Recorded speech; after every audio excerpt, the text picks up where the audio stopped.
एक बार कबीर जी ने साहूकार से 100 रुपये लिए और साधु संतों पर खर्च कर दिए और इकरार किया कि कुछ महीने के बाद सूद समेत दूंगा। महीने निकल गए पर पैसे नहीं दिए। वह साहूकार भी बड़ा बेदर्द था। उसने काजी की कचहरी में अर्जी दे दी और डिग्री करवाकर कुर्की ले ली। कबीर जी के एक प्रेमी ने आकर बताया तो वह बड़े परेशान हुए। उन्होंने अपनी पत्नी लोई जी से कहा कि घर का सारा सामान पड़ोसियों के यहाँ पर रख दो, जिससे साहूकार उनको कुर्क ना करा सके। मैं 4 दिन इधर उधर चला जाता हूँ। जब रुपये होंगे तो साहूकार को देकर उससे देरी के लिए क्षमा मांग लूँगा।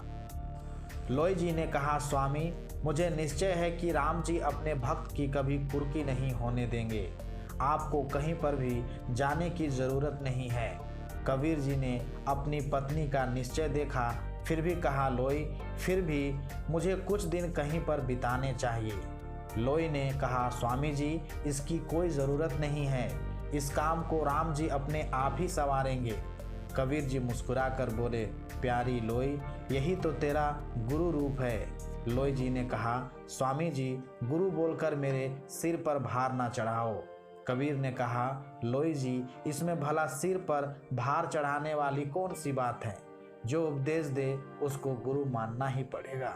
कबीर जी अपनी पत्नी के साथ बात करने में इतने मगन हो गए कि वो साहूकार और कुर्की वाली बात ही भूल गए। रात हो गई परंतु साहूकार नहीं आया। सोने से पहले कबीर जी ने फिर कहा, लोई, ऐसा लगता है कि साहूकार सवेरे पियादे लेकर कुर्की करने आएगा। लोई जी ने दृढ़ता के साथ कहा, स्वामी जी, नहीं, बिल्कुल नहीं, कोई कुर्की नहीं होगी। परमात्मा जी उसे हमारे घर पर आने ही नहीं देंगे।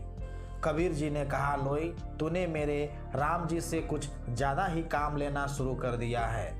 लोई जी, स्वामी, जब हम उनके बन गए हैं तो हमारे काम वो नहीं करेंगे तो कौन करेगा।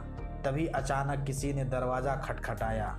लोई जी ने उठकर दरवाज़ा खोला तो सामने साहूकार का मुंशी खड़ा हुआ था, जो साहूकार की तरफ से तकाजा करने जाया करता था। लोई जी ने मुंशी से पूछा, क्यों राम जी के भक्त हमारी कुर्की करने आए हो। मुंशी नम्रता से कहा, जी नहीं माता जी, आपकी कुर्की करने कोई नहीं आएगा, क्योंकि जब हम कल कचहरी से कुर्की लेने गए तो वहाँ पर एक सुंदर मुखड़े वाला और रेशमी वस्त्र धारण करने वाला सेठ आया हुआ था। उसने हमसे पूछा कि कबीर जी से आपको कितने रुपए लेने हैं। साहूकार ने कहा कि 100 रुपये और सूद के 30 रुपये। उस सुंदर मुखड़े वाले सेठ ने एक थैली साहूकार के हवाले कर दी और कहने लगा कि इसमें 500 रुपये हैं। यह कबीर जी के हैं और हमारे पास सालों से अमानत के तौर पर पड़े हुए हैं। जितने तुम्हारे हैं आप ले लो और बाकी के कबीर जी के घर पर पहुंचा दो। साहूकार जी उनसे और बातचीत करना चाह रहे थे, परंतु वह पता नहीं एकदम से कहाँ चले गए, जैसे छूमंतर हो गए हो। वह कौतुक देखकर साहूकार पर बहुत प्रभाव पड़ा। वह समझ गया कि कबीर जी कोई ईश्वर बंदे हैं और वह उनकी कुर्की करके गुनाह के भागी बनने जा रहे थे। साहूकार जी ने यह थैली आपके पास भेजी है, इसमें पूरे 500 रुपये हैं। साहूकार जी ने कहा है कि कबीर जी उनके रुपये भी धर्म के काम में लगा दे और उनका यह पाप बख्श दे। लोई जी ने कबीर जी से कहा, स्वामी, राम जी की भेजी हुई यह माया की थैली अंदर उठाकर रखो।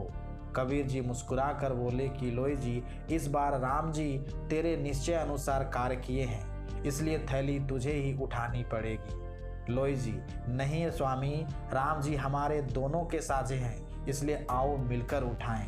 दोनों पति पत्नी अपने राम का गुणगान करते हुए थैली उठाकर अंदर ले गए।